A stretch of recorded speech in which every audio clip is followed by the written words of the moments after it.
here's a quick rundown of our division rivals this year. What they've gained, what they've lost, and how I think we stand against them, from least to most worrying. First, the Bears. Oh dear.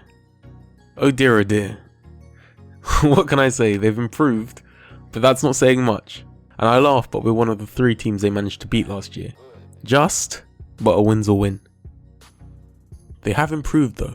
They haven't lost anyone major, they still have a great running O-line, their front 7 is still looking deadly, they added Prince Amukamara to the secondary, which is a nice addition.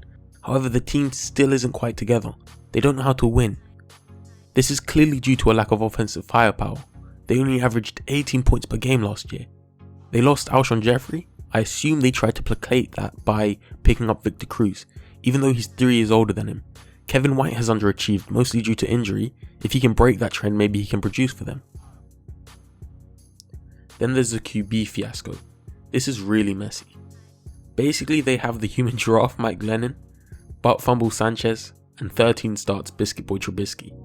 And it'd be less troubling if they didn't give up so much to get Trubisky. It'd be even less troubling if they didn't use the first pick to get Trubisky at all. They could have gotten potential Pro Bowlers, Malik Hooker, Jamal Adams, or OJ Howard.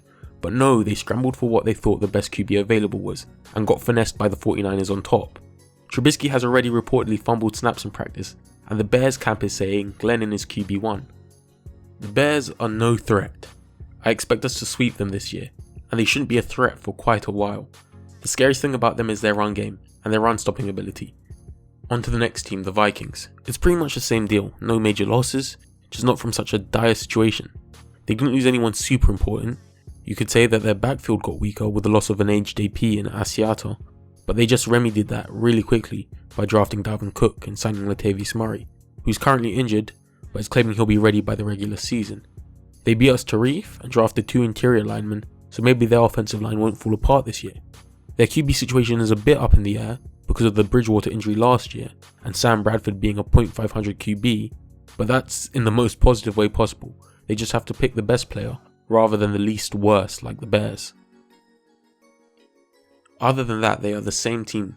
To me, their most significant loss was Captain Munnerlyn, but besides that, the defense is still solid, and the offense feels to have gotten better with the addition of Cook rather than worse with the loss of Peterson. We swept them last year, but we got by the skin of our teeth in both games, and realistically I don't think we can do that again. So either our improvement has to supersede theirs, or we are basically on equal footing, fighting for the crown. Talking of the crown, the Packers.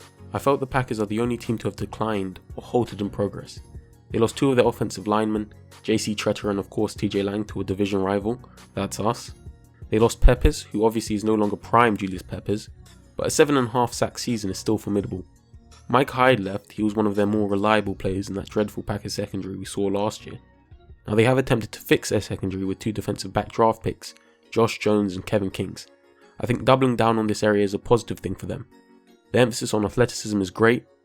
Bad news for us, but good for them. It feels like to me, their time as the bully boys of the NFC is running short. The Lions and the Vikings are rapidly catching up, and they're not sustaining their lead, especially with Rodgers and Matthews aging. Maybe I'm misinformed, but I don't see the up and coming depth from them to hold on to the crown, and this might be the year they get dethroned. So this is how I think the standings are.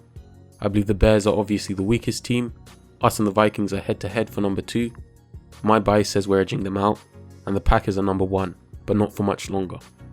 As always, feel free to leave opinions and views down below, and thanks for watching. Less than 2 weeks to go, lads. Football's back.